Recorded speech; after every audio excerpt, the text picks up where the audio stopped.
শবে বরাতে করণীয় 10টি কাজ। 14ই শাবানের আসর নামাজের পর ইবাদতে মগ্ন থাকুন, কেননা তখন আমলনামা পরিবর্তন হওয়ার সময়। 6 রাকাত নফল আদায় করুন। 15ই শাবানের মাগরিবের ফরজ ও সুন্নাতের পর 6 রাকাত নফল 2 রাকাত করে এভাবে আদায় করুন যে প্রথম 2 রাকাত মঙ্গলময় দীর্ঘায়ুর জন্য, পরবর্তী 2 রাকাত বালা মুসিবত থেকে হেফাজতের জন্য, আর সর্বশেষ 2 রাকাত এই নিয়তে আদায় করুন যে হে আল্লাহ, এই 2 রাকাত নামাজের বরকতে আমাকে আপনি ছাড়া আর কারো মুখাপেক্ষি করবেন না। প্রত্যেক 2 রাকাতের পর একবার সূরা ইয়াসিন অথবা 21 বার সূরা ইখলাস এবং অর্ধ সাবানের দোয়া পাঠ করুন।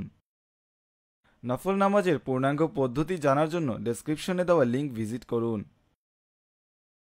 বড়ই গাছের পাতা দিয়ে গোসল করুন, এর ফলে সারা বছর জাদুর প্রভাব থেকে নিরাপদ থাকবেন। কবরস্থানে গিয়ে ফাতিহা পাঠ করুন, কেননা 15ই শাবানের রাতে পুরুষদের জন্য কবরস্থানে যাওয়া সুন্নাত। সালাতুত তাজবি আদায় করুন, কেননা এর অনেক সওয়াব রয়েছে।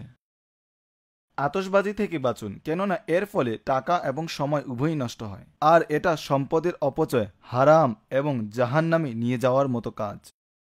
এই দিনে রোজা রাখুন, কেননা এটা রোহানিয়ত অর্জনের মাধ্যম।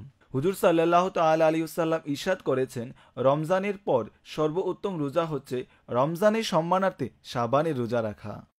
সকল গুনাহ থেকে তওবা করুন।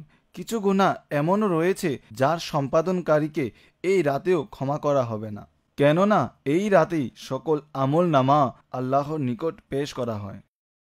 হক নষ্ট করার বিষয়ে ক্ষমা চেয়ে নিন। আল্লাহ পাক যদি দয়া করে নিজের বান্দাকে স্বীয় হকসমূহ নষ্ট করার বিষয়ে ক্ষমা করে দেয়, তবুও বান্দার হকসমূহ আল্লাহ তাআলা ততক্ষণ পর্যন্ত ক্ষমা করবেন না যতক্ষণ না বান্দা নিজের হকসমূহ ক্ষমা করে দেয়।